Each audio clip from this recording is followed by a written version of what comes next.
Hello everyone. This is a talk on approach to anemia. The goal is to help community clinicians, whether they are physicians, pediatricians, family physicians, in figuring out how should they approach their patients who have low hemoglobin. The core concept of cytopenia is very interesting, and I've always felt that if one understands this concept, then it's pretty easy to logically and rationally evaluate patients. If we see, the bone marrow is like a factory. This is a factory which is present within the bones of our body.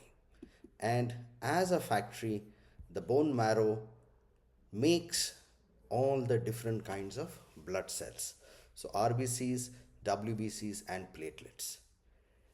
Similar to a factory, marrow also needs raw materials. For example, if we have a shirt factory, a factory which makes shirts, then you need raw materials in the form of cloth, thread, buttons, right? Those are the raw materials for making clothes. Similarly, the bone marrow needs iron, B12, folate, and of course, a variety of other nutrients, including proteins and micronutrients. But for all practical purposes, as far as routine clinical practice is concerned, we focus on iron, vitamin B12, and folic acid as the three major nutrients, the three major raw materials that the bone marrow needs. Once the raw materials are available, every factory needs workers. They need workers and they need equipment. So, cloth factory would have people who are working on the floor. There would be equipment in the form of sewing machines. There'll be people who would actually be tailors. There'll be somebody else who will be ironing. So, you need people in the factory. In the marrow, these workers are the precursor cells which the marrow is made of. So, marrow is full of cells, packed with cells. The erythroid precursors make RBCs, the myeloid precursors make various myeloid cells, granulocytes, monocytes, etc. The lymphoid precursors make T and B, I mean lymphocytes essentially, which later on mature to be T or B, and the platelet precursors, which are called megakaryocytes. They make the platelets. So we need raw material, iron, B12, folate. We need workers, that is, the marrow has to be full of these cells, the erythroid, myeloid, megakaryocyte, lymphoid precursors, right? And then they make an end product. The end product are the cells which are visible here in this diagram. So, if we see a patient and we feel that the hemoglobin is low, how do we define low hemoglobin? And what this essentially means is, although most of the normal ranges in most of the labs will say that normal range of hemoglobin for men is say 14 to 16, or women it's 12 to 14, etc., depending on the lab, depending on the population, depending on the equipment which is used in the lab. We need to understand that nature gives us an excess of everything. So we may not really need all of that hemoglobin to lead a healthy and happy life. And hence, if the hemoglobin is low but still more than 10, if it's 10.5 or 11 or 11.5, we say, yeah, there is anemia, but it's mild, right? HB more than 10. When it drops below 10 and is still above 8, so 8 to 10 grams, we say, okay, this is moderate, and most of the patients will start feeling some symptoms, especially if the hemoglobin drops quickly. Now, that's another concept. If the hemoglobin drops slowly, our body, our blood can adapt to it. But if it drops fast, as in the case of bleeding, right, then the body does not have the time to adapt. and patients would be much more symptomatic when there is acute anemia. Now, this hemoglobin of 8 to 10, 8 is very important because the thumb rule as hematologists is if hemoglobin is more than 8, we generally don't transfuse blood, right? I mean, as a rule of thumb. Of course, there are various cutoffs in different diseases. There are various cutoffs depending on, the clinical scenario. So, for example, I may have a patient with a hemoglobin of 8 gram, but he's actively bleeding. In which case, I may say, no, no, get 1 unit of blood and transfuse. Let's look at the cause of bleeding. Let's figure that out. Although the hemoglobin may be just at 8 or more than 8. So, of course, a lot of, lot of various factors go into your clinical decision making. But thumb rule is 8 grams. Hemoglobin more than 8, you don't need to transfuse in a stable patient. That also tells us that if hemoglobin drops below it, it becomes severe. Almost every patient gets symptomatic with HB less than 8 sooner or later, or they get symptomatic with the mildest of physical activity. And life threatening HB is when HB drops less than 6.5 grams. Now, what do we mean by life threatening? And I'm sure all of us, especially in the developing countries where we practice, have seen people with hemoglobin of 3 grams, 4 grams who are comfortable. And this, I distinctly remember seeing a young lady. She was about 23, 24 years old, and she came with a hemoglobin of 2 grams. And until a week before, she was working in the field. She had come from a village near the hospital that I was working in Pune. And she was working in the fields with presumably 3 grams or 4 grams of hemoglobin. Now, this was a lady who had very gradual reduction in hemoglobin, chronic anemia. Now, because of that, the metabolic, environment in the blood, the oxygen dissociation curve, the heart, how fast it pumps, the entire, several parts of our body, organs and organ systems actually work extra hard to compensate for severe anemia. So, if it develops slowly, many patients may not be symptomatic. However, you put a little bit of stress on that patient and they will decompensate. And the same lady who had 2 grams hemoglobin was admitted in our ward, and we sent her initial blood work, and uh, as quite often we have the bad habit that when somebody is admitted, you start an IV fluid. So IV fluid was started, and you wouldn't believe, with just 100 ml of IV fluid, she got pulmonary edema. How did that happen? Now, this is a lady who had chronic severe anemia, 2 grams, was otherwise stable, very pale, but not breathless. Her heart, the Starling's curve of the heart is pumping at maximum capacity. The hemoglobin oxygen dissociation curve is at its wit's end. And at this point, a small 100 ml of volume overload will decompensate the heart and lead to acute cardiac failure, leading to pulmonary edema. So you see, we have to be very careful in understanding which are the patients which may look deceptively stable. Now, how do we approach this? Like I said, the factory concept, there must be a problem with production from the factory, or maybe the factory is working well, but there is increased destruction. Why would the production be low? Raw materials are less. So, nutritional anemia, iron, B12, folate, or the raw materials are fine, but the factory is defective since birth. So, genetic syndromes like thalassemia and sickle, or since birth it has been fine, there are no genetic syndromes, but now the workers in the factory are not there. The workers are not there. The factory is empty, which is called as aplastic anemia. In aplastic anemia, the factory is overall empty. The Erythroid, myeloid, lymphoid, megakaryocyte, all the precursors are less. It's an empty marrow. However, if only erythroid precursors go down, then we call it pure red cell aplasia. So, let me go back to this.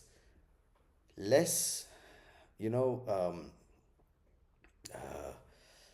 raw materials, genetic problem, workers are not there, or the factory is full of bad workers.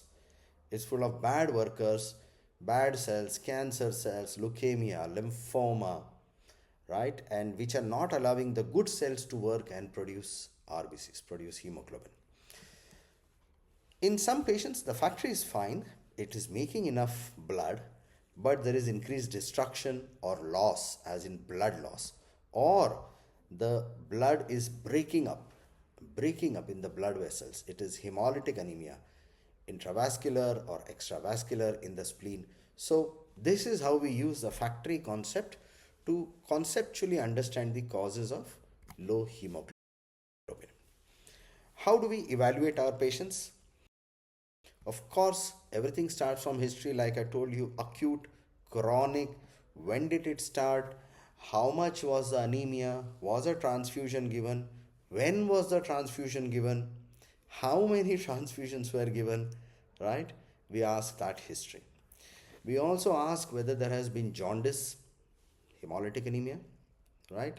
We ask whether there is bleeding, right, which may be causing anemia, or maybe platelets are also low. So not only hemoglobin, but platelets may also be low. So like that, we take history of anemia, leukopenia, thrombocytopenia, the features of that, the details, the origin, duration, progress, as we call it, and we also do a system survey. System review means any respiratory symptoms, cardiac symptoms, GI symptoms, is there weight loss? Now that's a very focused history of anemia. When, how much, how often, have you had similar symptoms in the past? And patients will say, yeah, doctor, every 3-4 years my hemoglobin keeps on going down. Maybe it's nutritional, right?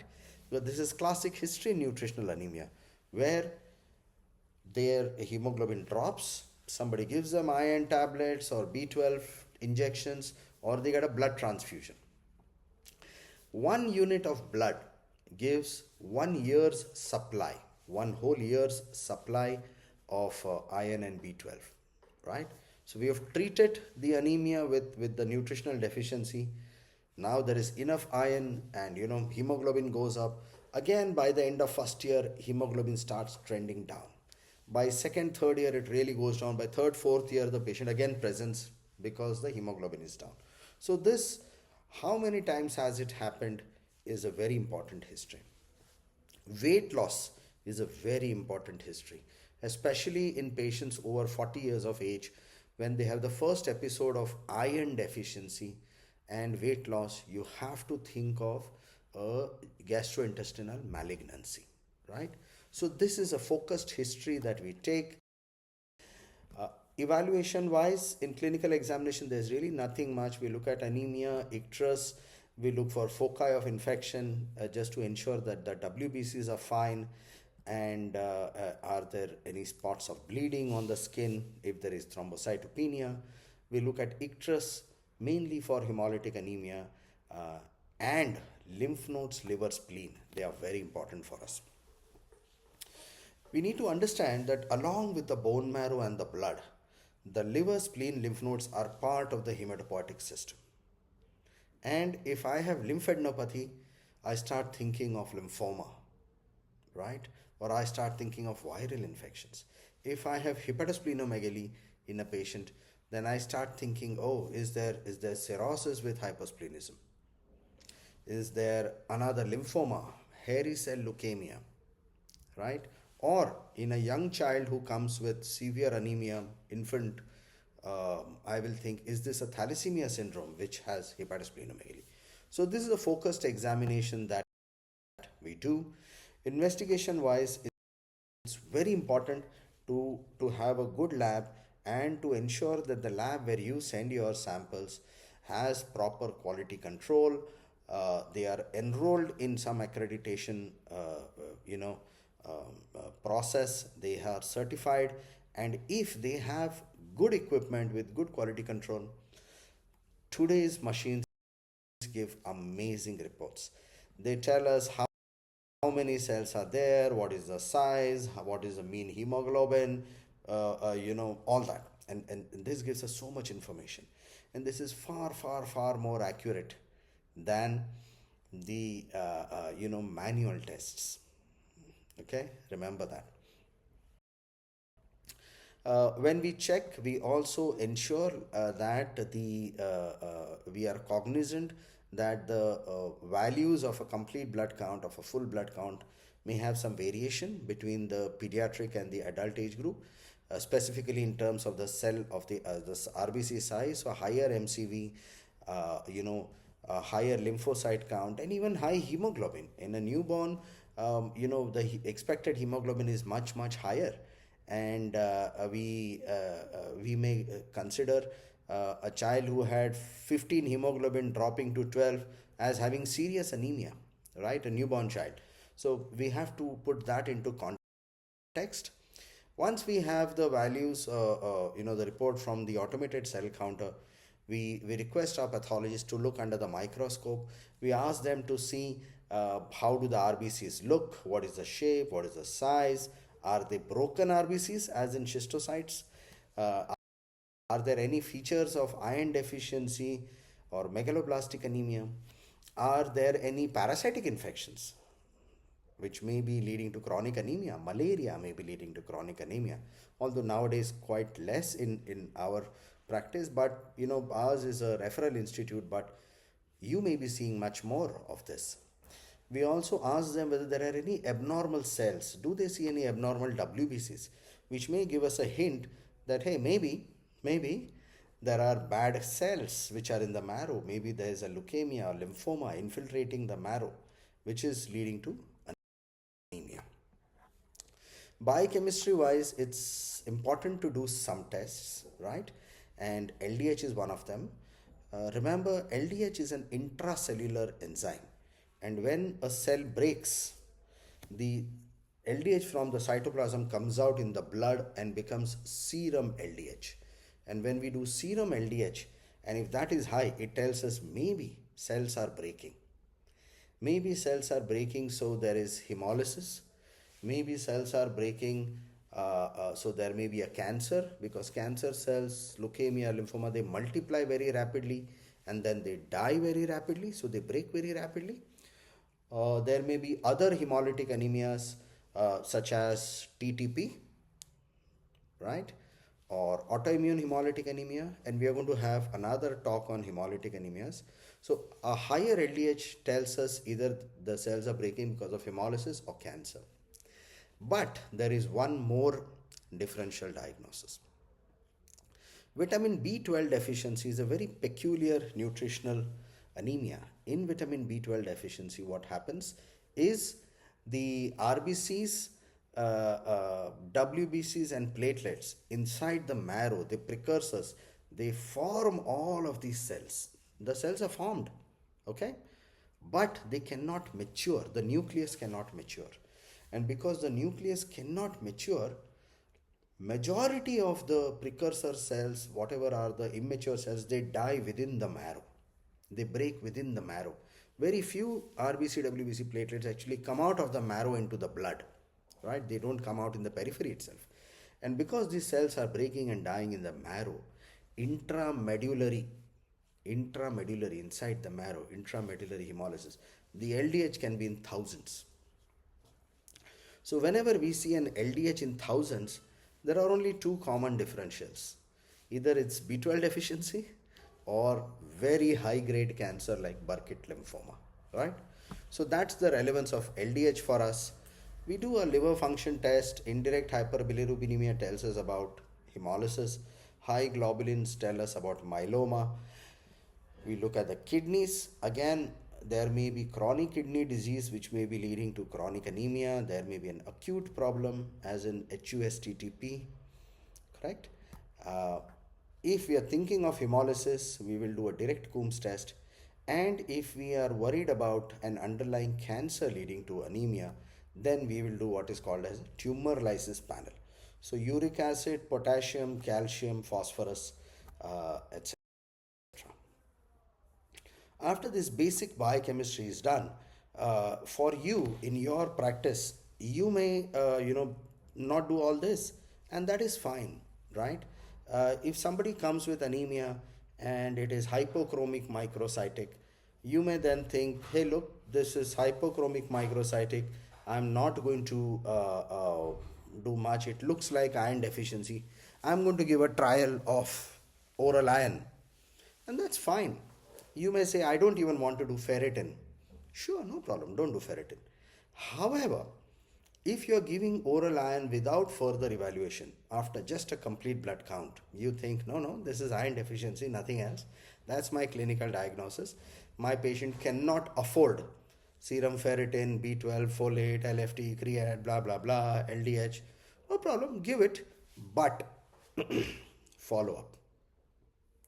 Ask the patient to come back after a certain number of days. Recheck whether the hemoglobin is rising or not. If it is rising, sure, your clinical diagnosis was correct and you go forward.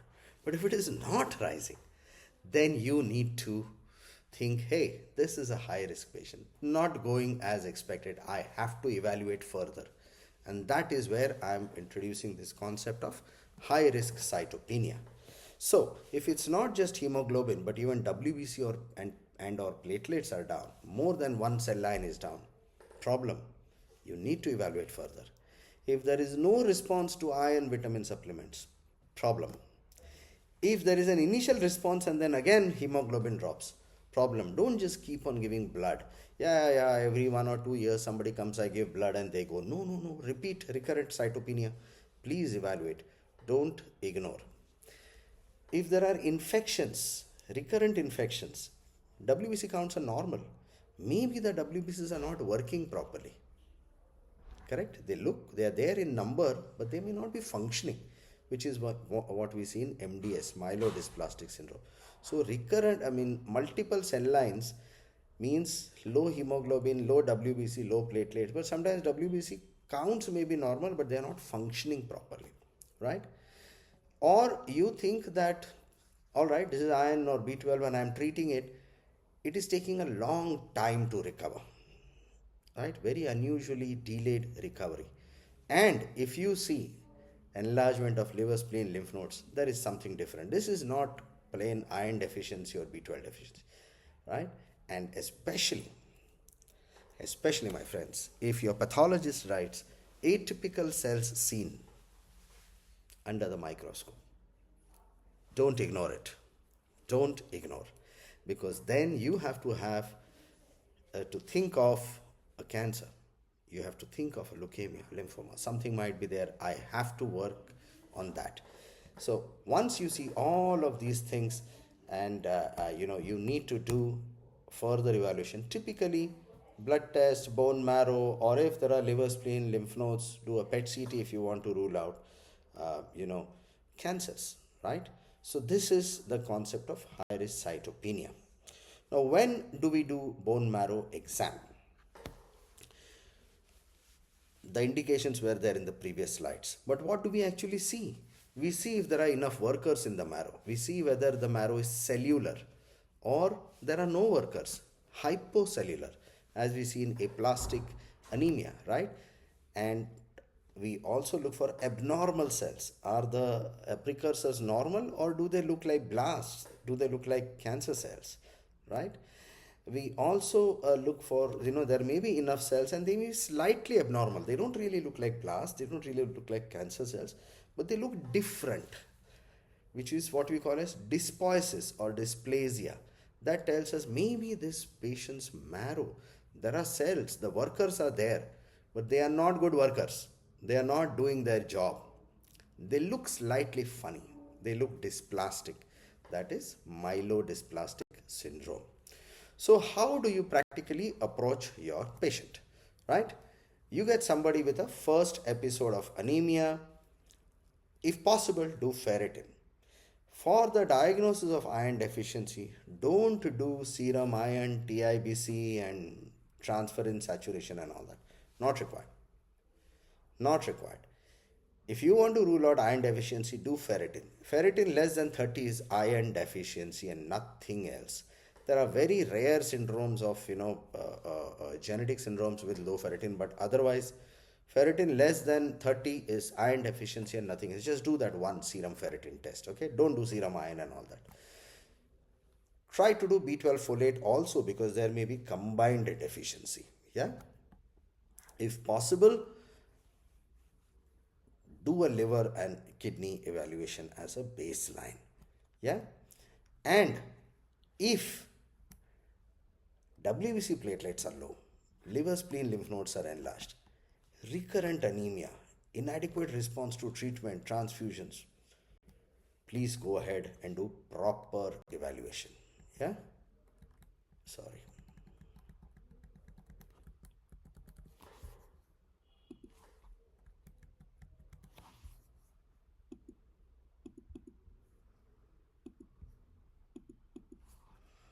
Oh, I'm not able to go back. All right.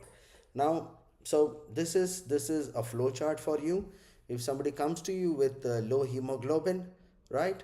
There is first thing you have to check: is there any bleeding? Menstrual bleeding in women. Remember, many women have menorrhagia since menarche, since teenage, you know, and they may say, no, no, I don't have excess bleeding. And then you ask them, but do you pass clots? And they say yes. Now that's important. That means there is menorrhagia. Normal menstrual flow should not have clots, right? So you check for bleeding, bleeding in urine, stools, and menstrual typically. Before transfusion, do a complete blood count. So take a sample, all right? Take a sample, full blood count sample and biochemistry sample. If the hemoglobin is low, go ahead and give off blood transfusion. No problem. You don't have to wait. You see, blood transfusion is a clinical decision, and in somebody with severe anemia, you don't have to wait for the tests to give blood transfusion. Give blood transfusion, nothing will happen. But you take some samples, you take some biochemistry sample. So later on, if you want to check ferritin, B12, folate, you have a pre-transfusion sample. Yeah. So if this pre-transfusion sample shows hemoglobin MCV, the size of the RBC is less than 80 or more than 100, then you start thinking this looks like iron deficiency or megaloblastic, B12 folate deficiency. Sure, if the hemoglobin is less than 5 or even less than 8, but the patient is unstable, cardiac issue, go ahead and give blood. Do ask your pathologist to look for the peripheral smear. Ask them whether there are any features of megaloblastic anemia. Larger WBCs, RBCs, whether you have neutrophils with multiple lobes in the nucleus, right? And if those features are there and your pathologist says, you know what, there are megaloblastic changes and the neutrophils have too many lobes, it looks like megaloblastic anemia. Sure, if possible, do ferritin, B12, folate to confirm, and that's your patient. However, if there is icterus, if there is jaundice, do a liver function test. All right, look for indirect bilirubin for hemolysis, suspect hemolysis, and evaluate it further. So in which case we do a full LFT, we do LDH, direct Coombs test, etc., etc. Remember, in B12 folate deficiency also, because the cells break down in the marrow, you remember I told you the nucleus cannot mature. So the cells, the immature RBCs, WBCs, platelets, they can't come out of the marrow into the blood. So they die in the marrow. And that's intramedullary hemolysis. That leads to high LDH. It also leads to indirect hyperbilirubinemia, right? So in megaloblastic anemia, you get this wonderful bunch of features where there is anemia. WBC may also be slightly low, around 3,000. Platelets may be low, 50, 60,000. Liver, spleen is not enlarged. LDH is sky high. There may be mild indirect hyperbilirubinemia. So slightly, bilirubin of 3.5 total and direct of 0.7. So mostly indirect. And at that point, we will do a B12 folate to confirm the diagnosis. Along with low hemoglobin, if you also have low WBCs, like I said, look for lymph nodes, liver, spleen, because now we are thinking of leukemia. Yeah. And we will start thinking whether it's not just a raw material problem, maybe there's a problem in the factory. So we have to have a very low threshold for going ahead and doing a marrow exam. So in that case, you should consult a hematologist quickly for an early marrow exam to rule out more sinister diagnosis.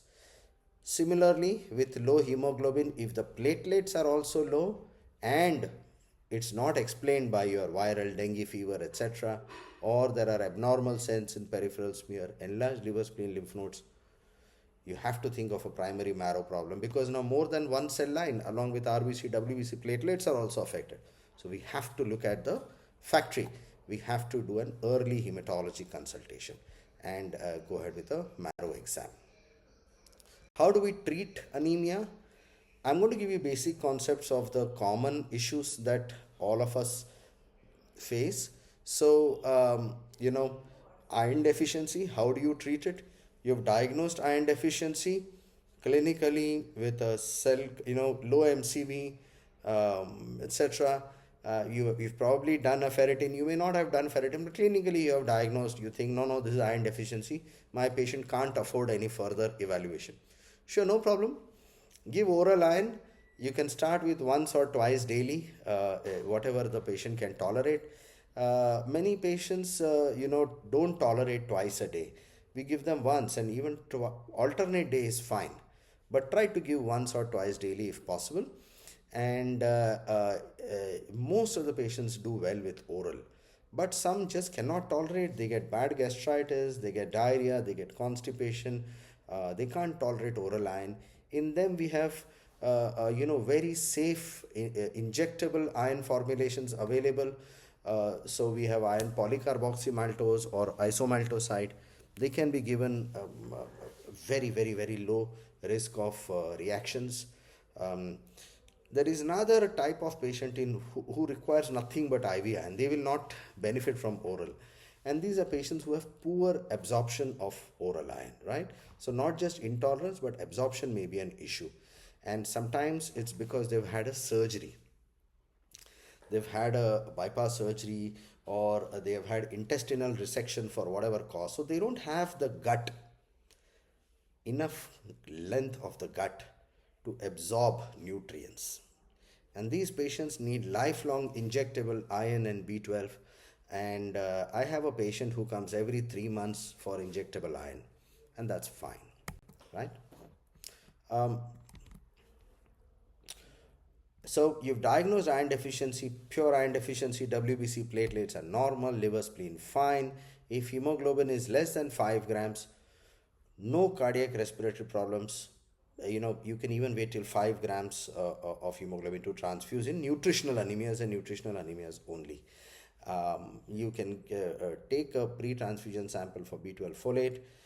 If there is any cardiac or respiratory problem, even if the hemoglobin goes below 8, go ahead and give blood. But in a stable patient, you can wait till 5 grams. Okay.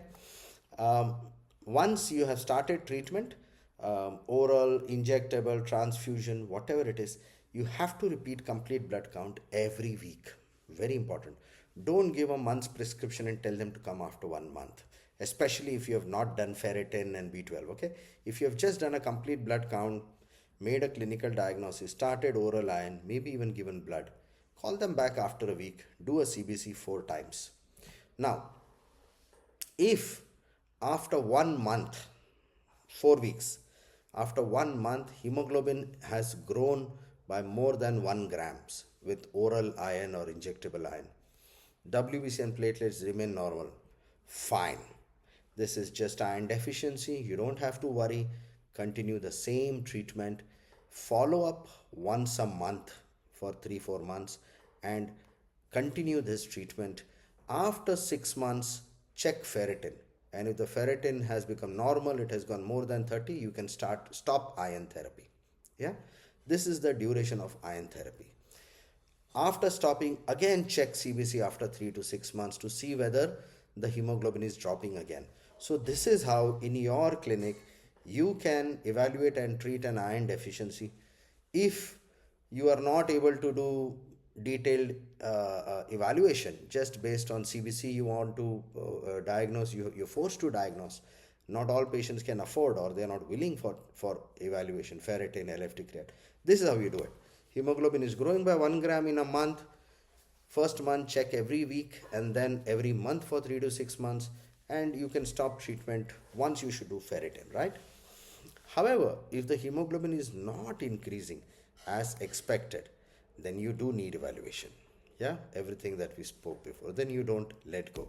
You have to counsel and convince, hey, look, you're not getting proper response to our treatment. We have to go ahead and evaluate further. What about blood transfusion? Well, like I said, for nutritional anemia, you can wait up to 5 grams if the patient is stable. If unstable, transfuse even if it drops below 8 grams.